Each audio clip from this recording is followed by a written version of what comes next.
Hay cosas en la vida que parecen inofensivas, pero que lentamente corroen el alma. El pecado rara vez golpea de frente, entra como una sombra sutil, disfrazada de placer, comodidad o indiferencia, y lo que parece pequeño se convierte en una cadena que ata el espíritu. Esta es una verdad universal, una realidad que se teje en la fibra misma de la experiencia humana, trascendiendo culturas y épocas.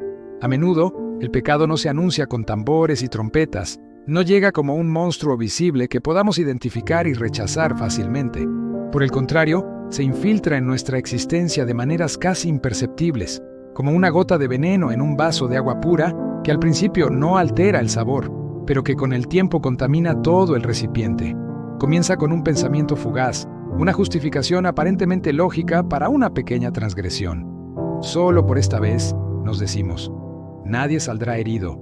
Susurramos a nuestra conciencia inquieta. Me lo merezco después de tanto esfuerzo. Razonamos para acallar la voz interior que nos advierte del peligro. Estas pequeñas concesiones, estas negociaciones con nuestra propia integridad, son las primeras grietas en el dique que protege nuestra alma. Al principio, parecen insignificantes, como finos hilos de araña que podríamos romper con un simple gesto. Sin embargo, con cada repetición, cada nueva excusa, esos hilos se entrelazan, se multiplican y se fortalecen. Lo que era un hilo frágil se convierte en una cuerda resistente, y la cuerda, con el tiempo y la negligencia, se transforma en una pesada cadena de hierro forjado. Esta cadena, forjada por nuestras propias decisiones, comienza a limitar nuestra libertad, a restringir nuestros movimientos espirituales y a anclar nuestro espíritu en un lugar de oscuridad y estancamiento, lejos de la luz y el propósito para los que fuimos creados. Lo más peligroso no es el pecado evidente, sino aquel que debilita tu razón, apaga tu conciencia y te roba el gusto por las cosas de Dios. El corazón humano siempre busca justificarse, pero dentro sabemos cuándo nos estamos alejando de la luz. Los pecados más notorios, aquellos que la sociedad condena abiertamente, son a menudo más fáciles de identificar y confrontar. Pero el verdadero adversario del alma es el pecado sutil, el que se disfraza de virtud o de normalidad. Es el orgullo que se viste de autoestima, la envidia que se camufla como sana competencia, la pereza que se justifica como un merecido descanso o la indiferencia hacia el prójimo que se esconde detrás de la excusa de la vida ocupada. Estos pecados sigilosos actúan como un sedante espiritual. No matan el alma de un solo golpe, sino que la adormecen lentamente. Primero, debilitan nuestra capacidad de razonar con claridad moral. Las líneas entre el bien y el mal se vuelven borrosas, y lo que antes nos parecía inaceptable, ahora se convierte en una opción viable e incluso deseable. Después, este veneno gradual comienza a apagar la voz de nuestra conciencia. Aquella alarma interna que solía sonar con fuerza ante la tentación, ahora apenas emite un murmullo débil, fácilmente ignorado. Finalmente, y quizás lo más trágico, este proceso nos roba el apetito por lo trascendente. Las oraciones se vuelven mecánicas, la lectura de las Escrituras se siente como una obligación tediosa y la comunión con Dios pierde su dulzura.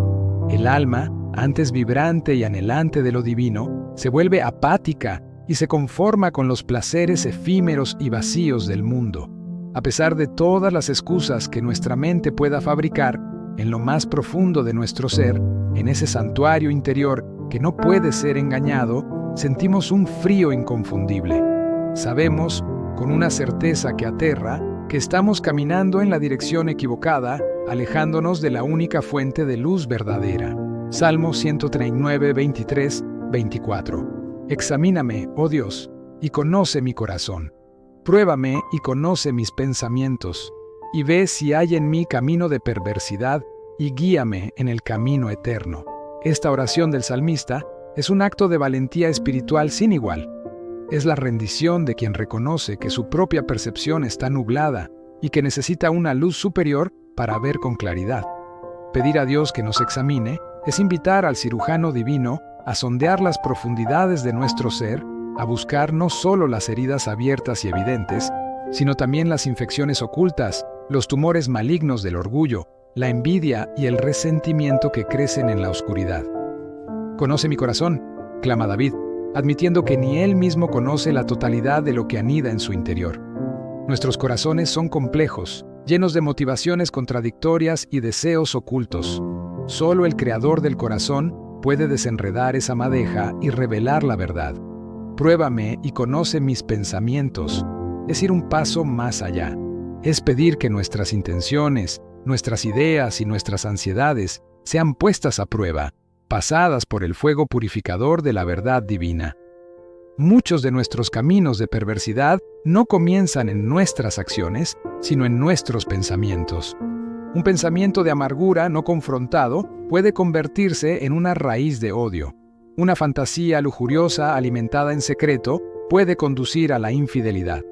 Una idea de autosuficiencia puede transformarse en un orgullo que nos aísla de Dios y de los demás.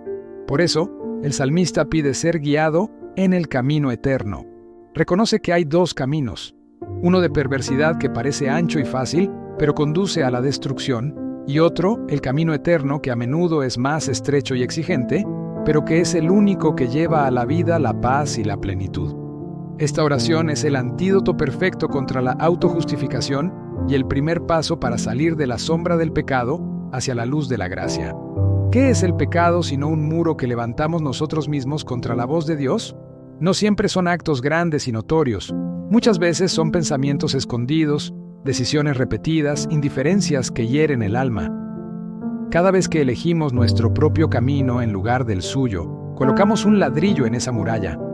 Un ladrillo de orgullo, un ladrillo de desobediencia, un ladrillo de egoísmo. Al principio, el muro es bajo y todavía podemos escuchar su voz, aunque sea débilmente, pero con cada decisión que nos aleja de él, el muro crece más alto, más grueso, más sólido. Los ladrillos de los pensamientos ocultos son particularmente peligrosos. El rencor que guardamos en secreto contra alguien que nos ofendió, la envidia silenciosa por el éxito de un amigo, la crítica mental constante hacia los demás. Estos son los cimientos de nuestra fortaleza de aislamiento. Luego vienen los ladrillos de las decisiones repetidas. Esa mentira piadosa que se convierte en un hábito, esa pequeña trampa en los negocios que se vuelve procedimiento estándar, esa indulgencia secreta que se transforma en una adicción. Cada repetición añade una nueva capa de mortero, solidificando la estructura. Y quizás los ladrillos más tristes son los de la indiferencia, la oportunidad de ayudar que ignoramos, la palabra de aliento que no pronunciamos, el dolor ajeno ante el cual cerramos los ojos. Cada uno de estos actos de omisión es un ladrillo pesado y frío que nos aísla aún más, no solo de Dios, sino también de nuestra propia humanidad.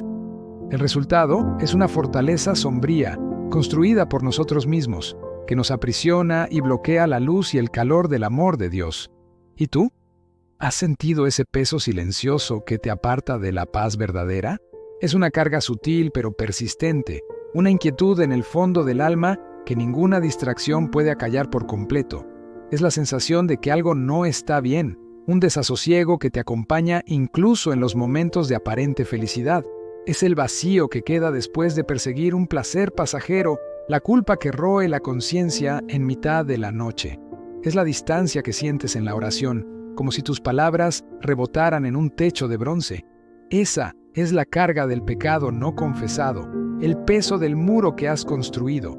¿Qué harías si hoy tu conciencia hablara más fuerte que tus excusas?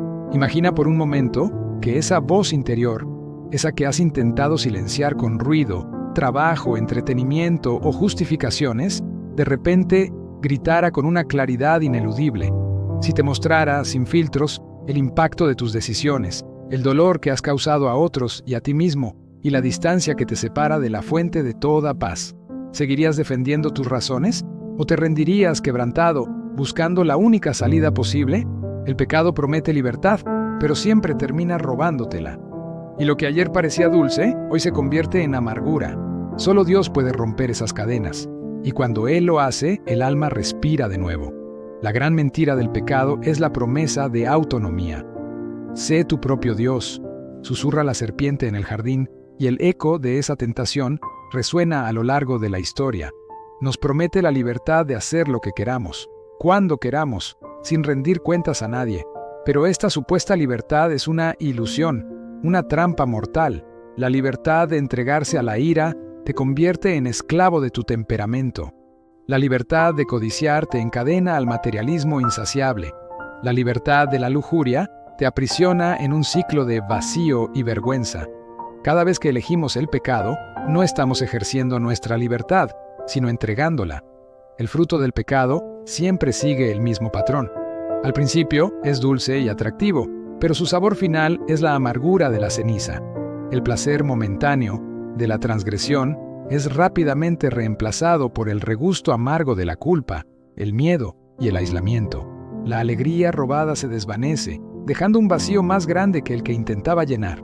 Las cadenas que al principio parecían de seda se revelan como de hierro y nos encontramos atrapados, incapaces de liberarnos por nuestra propia fuerza. Es en este punto de desesperación, cuando reconocemos nuestra impotencia, que la verdadera esperanza aparece.